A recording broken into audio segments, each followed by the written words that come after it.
একঘেয়েমি মুরগির মাংস খেয়ে যারা বোর হয়ে গেছো রেগুলার রান্নার জন্য, তাদের জন্য আজকের এই রেসিপিটা। তারা অবশ্যই এইভাবে রান্না করলে দ্বিতীয়বার এটা রান্না করার কথা চিন্তা করবে।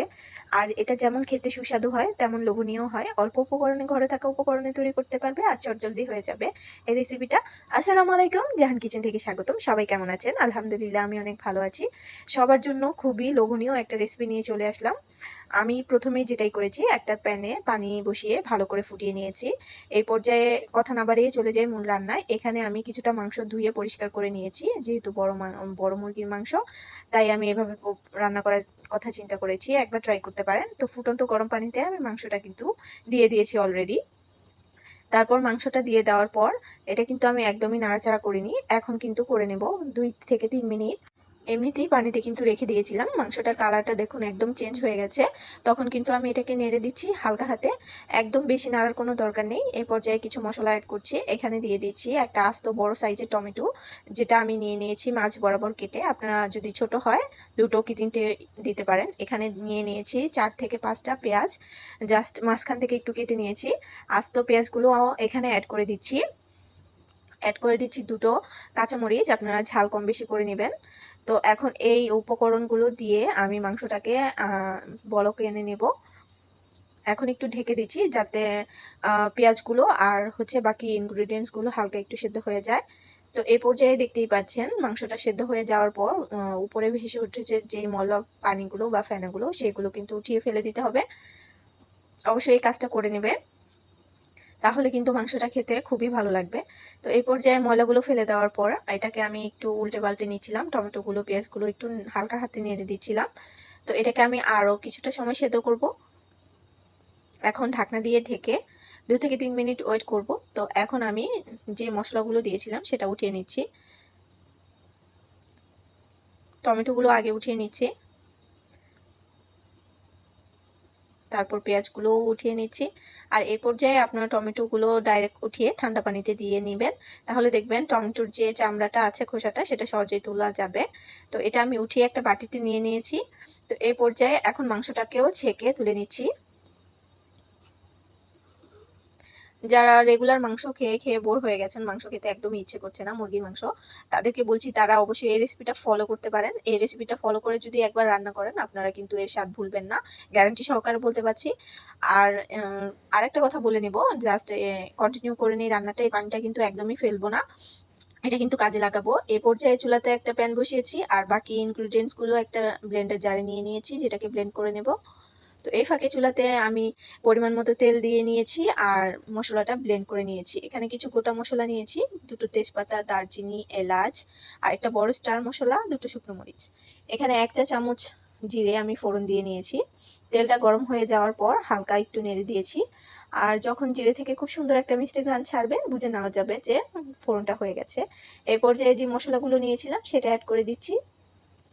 আপনারা, আবারও বলছি, ঝালটা কম বেশি করে নেবেন, যতটুকু খেতে চান অতটুকু অবশ্য করে নেবেন। তো গোটা মশলাটা নেড়ে চেড়ে তেলের সাথে কিছুটা সময় ভেজে নিয়েছি। তো এই পর্যায়ে আমি যে মশলাটা ব্লেন্ড করে রেখেছি সেটা অ্যাড করে দিচ্ছি।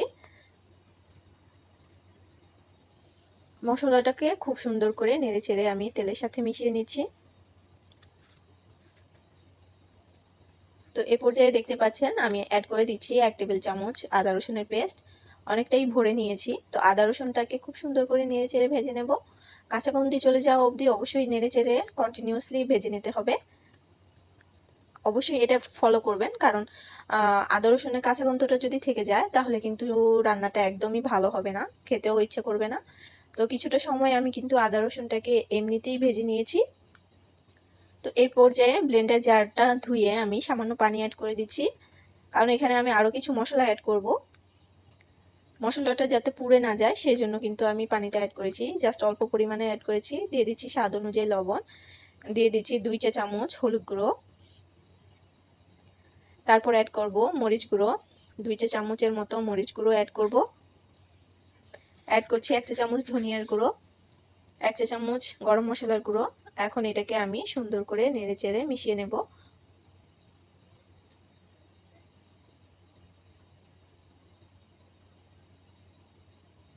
মশলাটা মেশানো হয়ে গেছে, এখন আমি সামান্য পানি অ্যাড করেছি। আর এই পর্যায়ে মশলাটাকে আমি খুব সুন্দর করে একটু সময় নিয়ে কষে নেব। তো মশলাটাকে নাড়তে নাড়তে আমার মনে হচ্ছিল এখানে পানির পরিমাণটা অনেকটাই কম আছে, আর আমি যেহেতু মশলাটাকে একটু সময় নিয়ে কষবো তাই আমি আরেকটু পানি অ্যাড করে দিলাম। আর এটাকে খুব সুন্দর করে 2 থেকে 3 মিনিটের সময় নিয়ে মশলাটাকে আমি কষে নেব, কারণ মশলা কষানোর উপর ডিপেন্ড করে রান্না কতটা মজা হবে।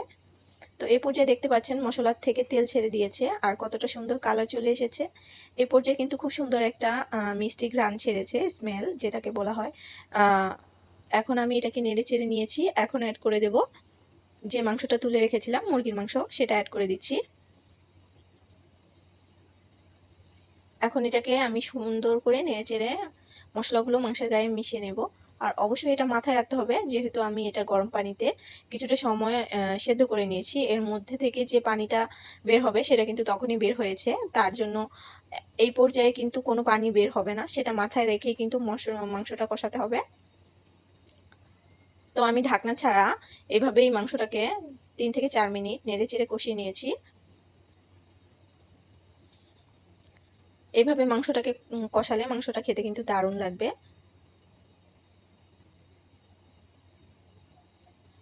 একটু হাতে সময় নিয়ে করার চেষ্টা করবেন, তাহলে কিন্তু যে রেসিপিটা তৈরি করছেন সেটা খেতে ভালো লাগবে। এই পর্যায়ে আমি আবার একটু ঢাকনা দিয়ে দিচ্ছি 2 থেকে 3 মিনিট। এভাবেই পানি ছাড়া কিন্তু আবার একটু কষিয়ে নিয়েছি। তো এই পর্যায়ে দেখতেই পাচ্ছেন মশলাটা কিন্তু অনেকটাই শুকিয়ে গেছে আর অনেকটাই তেল ছেড়ে দিয়েছে। তো এই পর্যায়ে অ্যাড করে দেবো যে মাংসটা সেদ্ধ করে রেখেছি, চিকেন স্টক যে পানিটা আমি সম্পূর্ণই অ্যাড করছি। আপনারা আপনাদের চিকেন কেমন হবে, দেশি, ফার্ম, ব্রয়লার বা বড় মুরগি যেটাকে বলেন, খাসি মুরগি আমাদের এখানে, তো সেটার কনসিস্টেন্সিটা বুঝে আপনার পানিটা অ্যাড করতে হবে। তো আমার সবগুলো পানি অ্যাড করেছি, কারণ আমি বড় মুরগি নিয়েছি, এটা একটু সেদ্ধ হতে সময় লাগবে। তো খুব সুন্দর করে আমি অফ ক্যামেরায় আরও 2-1 বার নেড়ে চেড়ে দিয়েছি। এখানে মাংসটা বলক চলে এসেছে, একবার হালকা হাতে একটু নেড়ে চেড়ে দিয়েছিলাম, তারপর আবার ঢেকে রান্না করে নেব। তো মাংসটা রান্না প্রায় অলমোস্ট কমপ্লিট হয়ে গেছে, মাংসটা সেদ্ধ প্রায় হয়ে গেছে। তো এই পর্যায়ে অ্যাড করে দিচ্ছি আমি কয়েক টুকরো আলু। তো আলুটা ছাড়া তো আমার চলবেই না, তাই আমি আলু অ্যাড করছি। আপনারা যারা আলুটা খেতে চাচ্ছেন না তারা স্কিপ করতে পারেন, কোনো সমস্যা নেই। সেক্ষেত্রে যেই ঝোলটা বা গ্রেভিটা আপনারা দেখছেন সেটা আরও কমিয়ে নিতে পারেন জাল করে। তো আমি যেহেতু আলুটা অ্যাড করেছি, আলুটা সেদ্ধ হবে, তাহলে আরও কমে যাবে ঝোলটা, তার জন্য আমি আর কি চুলাটা বাড়াইনি। তো এই পর্যায়ে আমার মাংসটা কিন্তু অলরেডি রান্না শেষ, মাংস রান্না হয়ে গেছে, সেদ্ধ হয়ে গেছে, আলুও সেদ্ধ হয়ে গেছে। তো অফ ক্যামেরায় 2-1 বার নেড়ে ছেড়ে দিয়েছি। নামানোর আগে অ্যাড করে দিচ্ছি 1 চা চামচ ভাজা জিরের গুঁড়ো, অবশ্যই এটা অ্যাড করবেন, এটা ছাড়া কিন্তু মাংস রান্না ইনকমপ্লিট। আর আমি দেখতেই পাচ্ছেন ঝোলটা একটু ঝোল ঝোল রেখেছি, আপনারা চাইলে ঝোল আরও কমিয়ে নিতে পারেন, তবে আমি এইভাবে একটু ঝোল সহকারে রেখেছি যাতে সব কিছুর সাথে খাওয়া যায়, ভাত, পরোটা, লুচি সব কিছুর সাথে জমে যাবে। তো এভাবে ফাইনালি আমার রান্নাটা কমপ্লিট হয়ে গেছে। কার কার কাছে আমার রেসিপিটা ভালো লেগেছে অবশ্যই কমেন্টে জানাবেন, লাইক করবেন, শেয়ার করবেন, সাবস্ক্রাইব করবেন। বন্ধু বান্ধবদের সাথে ভালো লাগলে রেসিপিটা শেয়ার করে দিবেন।